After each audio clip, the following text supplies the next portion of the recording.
Hello guys, welcome to my YouTube channel. അപ്പം ഇന്ന് നമ്മൾ ഉണ്ടാക്കാൻ പോകുന്നത് മോര് സോഡയാണ്. ഈ സമ്മറിലൊക്കെ കുടിക്കാൻ പറ്റിയ ഏറ്റവും ബെസ്റ്റ് ഡ്രിങ്കാണ്. നമ്മൾ ഇതിനായിട്ട് എടുക്കുന്നത് 3 പച്ചമുളക്, ഒരു ചെറിയ കഷ്ണം ഇഞ്ചിയാണ്. അത് നമുക്ക് പാകത്തിന് എങ്ങനെ വേണമെങ്കിൽ എടുക്കാം. പിന്നെ ഞാൻ എടുത്തിരിക്കുന്നത് ഒരു ഗ്ലാസ് തണുത്ത മോരാണ്. അത് നമ്മൾ ജാറൊക്കെ ഒഴിച്ച് കൊടുത്തതിന് ശേഷം ഈ ഇഞ്ചി നമുക്ക് കഷ്ണങ്ങളാക്കിയിട്ടോ അല്ലെങ്കിൽ നമ്മൾ എങ്ങനെയാണ് അതുപോലെ ഇട്ട് കൊടുക്കുക. അതുപോലെ 3 പച്ചമുളക് ഇട്ട് കൊടുക്കുക. നമുക്ക് ഈ മോരും പച്ചമുളകും ഇഞ്ചി നന്നായിട്ട് മിക്സ് ചെയ്യണവരെ അടിച്ചെടുക്കുക. വേണമെങ്കിൽ നമുക്ക് ഇപ്പം തന്നെ ഉപ്പ് ചേർക്കാം. ഞാൻ ആദ്യം ജസ്റ്റ് ഒന്ന് ക്രഷ് ചെയ്തതിന് ശേഷം അതിന് ശേഷമാണ് ഉപ്പ് ചേർക്കുന്നത്. അപ്പോൾ നമുക്ക് എങ്ങനെ വേണമെങ്കിൽ നമ്മൾ ഇഷ്ടമനുസരിച്ച് എങ്ങനെ വേണമെങ്കിലും ഉപ്പ് ചേർത്ത് കൊടുക്കുക.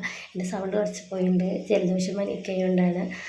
എന്നിട്ട് നമ്മൾ അതെടുത്തതിന് ശേഷം എത്രത്തോളം ആയിട്ട് നോക്കുക. എന്നിട്ട് നമ്മളതിൽ കുറച്ചും കൂടി ഉപ്പ് ഇപ്പോൾ ഫസ്റ്റ് ഇടുങ്ങി ഇട്ട് കൊടുക്കുക, അല്ലെങ്കിൽ നമുക്ക് എങ്ങനെയാണ് നമ്മുടെ സൗകര്യം പോലെ ഉപ്പിട്ട് കൊടുക്കുക. എന്നിട്ട് നമ്മൾ ഒന്നും കൂടി മിക്സ് ചെയ്തെടുക്കുക. ഞാൻ അങ്ങനെയാണ് ചെയ്യുന്നത്. ഒന്നും കൂടി മിക്സ് ചെയ്ത് കൊടുത്തിട്ട് നമുക്കിതൊരു ഗ്ലാസ്സിലേക്ക് ഒഴിച്ചതിന് ശേഷം നമ്മളിതൊരു ഗ്ലാസ്സിലേക്ക് ഒഴിച്ച് മാറ്റി അതിന് ശേഷം നമുക്ക് സോഡ നമ്മുടെ ആവശ്യത്തിനനുസരിച്ചിട്ട് ഒഴിച്ച് കൊടുക്കാം. നല്ല ഡ്രിങ്കാണ്. ഈ സമ്മറിലൊക്കെ കുടിക്കാൻ പറ്റിയ ഏറ്റവും ബെസ്റ്റ് ഡ്രിങ്കാണ്. അപ്പോൾ എല്ലാം ലൈക്ക് ചെയ്യുക, സപ്പോർട്ട് ചെയ്യുക.